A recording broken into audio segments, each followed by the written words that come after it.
नमस्कार, Lokrajya अकॅडमीच्या online platform मध्ये सर्वांचं सहर्ष स्वागत।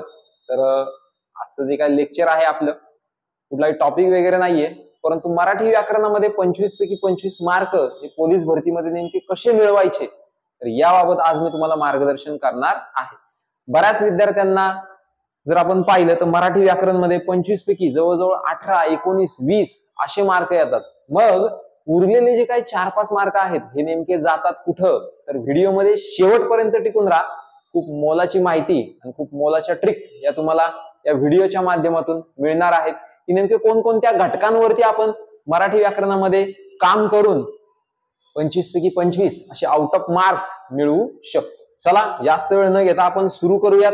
पहा, पोलीस भरती 2023 जी काय आहे तर मराठी व्याकरण सिलेबस डिकोडिंग हा आपल्या आजच्या लेक्चरचा विषय आहे। जर कुणी अकॅडमीशी संपर्क साधू शकतं किंवा अकॅडमीला जर संपर्क साधायचा असेल किंवा कुणाला जर ऑफलाईन स्वरूपात ऍडमिशन करायचं असेल तर अकॅडमीचा पत्ता तुम्हाला बोर्डवरती दिसत असेल, चितळे बंधू समोर, आळंदी रोड, भोसरी, पुणे या ठिकाणी आपली अकॅडमी कार्यरत आहे। मी माझा कॉन्टॅक्ट नंबर देतो, याच्यावरती तुम्ही व्यक्तिगतरित्या कॉल करून माझ्याशी संपर्क साधू शकता। मोबाईल नंबर आहे 7507983255। एक दुसरा क्रमांक सुद्धा लिहून घ्या, 9762601105। चला जाऊयात आपल्या मूळ मुद्द्याकडे। तर सर्वप्रथम जर आपण पाहिलं तर मराठी व्याकरण या विषयामध्ये व्याकरणाचा अभ्यास हा जवळजवळ सर्व विद्यार्थ्यांचा झालेला असतो। बऱ्यापैकी अभ्यास हा विद्यार्थ्यांनी केलेला असतो। त्याचबरोबर जे काही प्रिव्हियस इयर क्वेश्चन आहेत याचा देखील खूप सारा अभ्यास हे विद्यार्थी करत असतात। तर याच्यामध्ये पहा, सर्वात महत्वाचा मुद्दा आहे तो म्हणजे की मराठी व्याकरण म्हणजे मराठी या विषयामध्ये आउट ऑफ मार्क्स घेणे काय करावं। हा बोर्ड तुम्हाला सारे टॉपिक्स दिसतात, तर हेच आहेत जे मराठी व्याकरण मध्ये तुम्हाला पैकी मार्क मिळवून देऊ शकतात। कारण होतं काय, नाम असेल, सर्वनाम असेल, वर्णमाला असेल, क्रियाविशेषण अव्यय असेल, प्रयोग असेल, अलंकार असेल, वृत्त असेल, त्याचबरोबर इतर काही गोष्टी असतील, तर ह्या सगळ्या गोष्टी अभ्यास विद्यार्थी वारंवार करून तसे ते विषय पक्के झालेले असतात। परंतु बोर्डवरती असणारे जे काय टॉपिक्स आहेत तर या टॉपिक्स मध्येच जास्त करून विद्यार्थी मार खातात। त्यातल्या त्यात सर्वात महत्वाचे टॉपिक पहा, ते म्हणजे समानार्थी शब्द, त्याचबरोबर विरुद्धार्थी शब्द, त्याचबरोबर अलंकारिक शब्द, त्याचबरोबर जर आपण पाहिलं तर शब्दसिद्धी या टॉपिक आहे। तर शब्दसिद्धी टॉपिक मध्ये देशी शब्द येतात, विदेशी शब्द येतात, फारसी शब्द येतात, अरबी शब्द येतात, कानडी शब्द येतात, गुजराती शब्द येतात। त्याचबरोबर जर आपण पाहिलं तर तामिळी शब्द येतात, अजून या ठिकाणी तेलुगू, तर तेलुगू शब्द सुद्धा आहेत।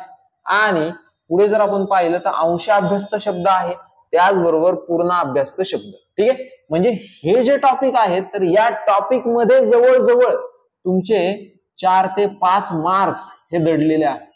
आणि या टॉपिक साठी फक्त नेमकं करायचंय काय, हे जे टॉपिक जर आपण पाहिलं तर रोज मला वाटतं फक्त अर्ध्या तासामध्ये हे सगळे टॉपिकची रिव्हिजन ही योग्यरित्या होते।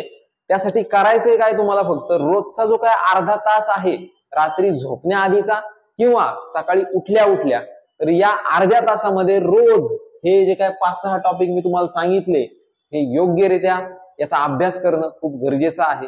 तुम्ही पाहिलं असेल की एक समानार्थी शब्द जर आहे तर त्या एक जर शब्द आहे तर त्याला अनेक म्हणजे जवळजवळ 5 ते 6 प्रकारचे समानार्थी शब्द हे आपल्याला पुस्तकामध्ये दिसून येतात। मग समानार्थीवरती प्रश्न येतात 2, त्याचबरोबर विरुद्धार्थीवरती 2 किंवा 1 प्रश्न येतात। अलंकारिक किंवा शब्दसिद्धी या टॉपिक वरती जर आपण पाहिलं तर मला तेच सांगतो मी की याच्यामध्ये जवळजवळ 4 ते 5 मार्क्स हे तुमचे दडलेले असतात। कारण जर जनरली पाहिलं तर 18-20 मार्क मराठी व्याकरण मध्ये कोणीही घेतोय आज। मग आउट ऑफ मार्क्स घेण्यासाठी तुम्हाला नेमके हेच टॉपिक करणं गरजेचं आहे। पण पुन्हा एकदा सांगतो टॉपिक नेमके कोणकोणते आहेत। समानार्थी शब्द आहे, विरुद्धार्थी शब्द आहे, अलंकारिक शब्द आहे, शब्दसिद्धी या टॉपिक मध्ये देशी, विदेशी, फारसी, अरबी, कानडी, गुजराती, तेलुगू, तामिळी, अंशाभ्यस्त शब्द, पूर्ण अभ्यस्त शब्द, तर हे शब्द करणं खूप गरजेचं आहे।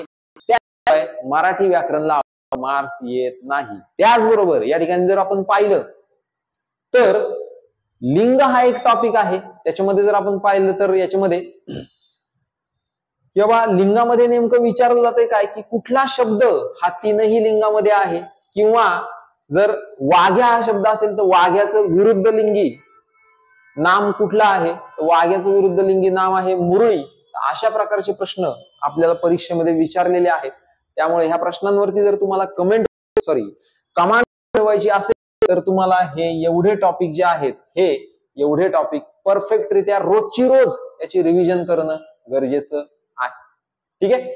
बाकी मराठी व्याकरणचा सिलेबस सर्वांना माहिती असेलच. पुन्हा एकदा या ठिकाणी रिवाइज करतो की वचन हा एक टॉपिक आहे, त्याचबरोबर संधी आहे, स्वर संधी, व्यंजन संधी, विसर्ग संधी. त्याचबरोबर जर आपण पाहिलं तर वर्णमाला, स्वर, व्यंजन, त्याचबरोबर संयुक्त व्यंजन.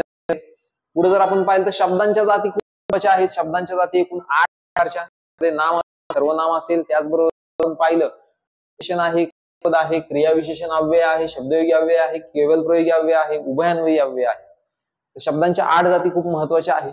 पुढे जर आपण पाहिलं तर काळ हा टॉपिक महत्वाचा आहे, भूतकाळ आहे, भविष्यकाळ आहे, त्याचबरोबर जर आपण पाहिलं तर या ठिकाणी वर्तमान काळ आहे. पुढे जर आपण पाहिलं तर प्रयोग हा टॉपिक देखील खूप महत्वाचा आहे. प्रयोगाबाबतचा डिटेल व्हिडिओ आपल्या या चॅनलवरती पोस्ट केलेला आहे, तर एकदा पाहून घ्या. खूप सोप्या पद्धतीमध्ये प्रयोग नेमके ओळखायचे कसे हे तुम्हाला या व्हिडिओमध्ये सांगितलेलं आहे. पुढे जर आपण पाहिलं तर महत्वाचा टॉपिक येतो तो म्हणजे वाक्यांचे प्रकार. तर याच्यामध्ये केवल वाक्य आहे, मिश्र वाक्य आहे, संयुक्त वाक्य आहे. आता हा जो टॉपिक आहे तर हा उभयान्वयी अव्यय या टॉपिक वरती डिपेंड आहे. त्यामुळे ज्याचा उभयान्वयी अव्यय हा टॉपिक क्लिअर आहे त्याला वाक्यांचे प्रकार ओळखण्यामध्ये अजिबात अडचण येत नाही. म्हणजे मराठी व्याकरण हे एकमेकांशी असे प्रत्येक टॉपिक हे निगडीत आहे. पुढे जर आपण पाहिलं तर अलंकार, तर खूप हार्ड आणि अवघड वाटणारा टॉपिक तो म्हणजे अलंकार. याच्यामध्ये शब्द अलंकार आहे, त्याचबरोबर अर्थ अलंकार आहे. म्हणजेच अलंकाराचे मुख्य प्रकार किती, तर 2 प्रकार, शब्द अलंकार आणि अर्थ अलंकार. मग शब्द अलंकारामध्ये किती आहेत, तर 3 आहेत. बाकी उरलेले सगळे कुठे आहेत मग, तर अर्थ अलंकारामध्ये आहेत. ठीक आहे. तर हे सर्व टॉपिक जर तुम्ही व्यवस्थित केले असेल, परंतु तुम्हाला करावं लागणार काय आहे विद्यार्थी मित्रांनो, तर हे टॉपिक, कारण ज्याचे हे टॉपिक क्लिअर आहे तोच विद्यार्थी पोलीस भरतीमध्ये मराठी व्याकरण मध्ये 25 पैकी 25 गुण घेतो म्हणजे घेतो.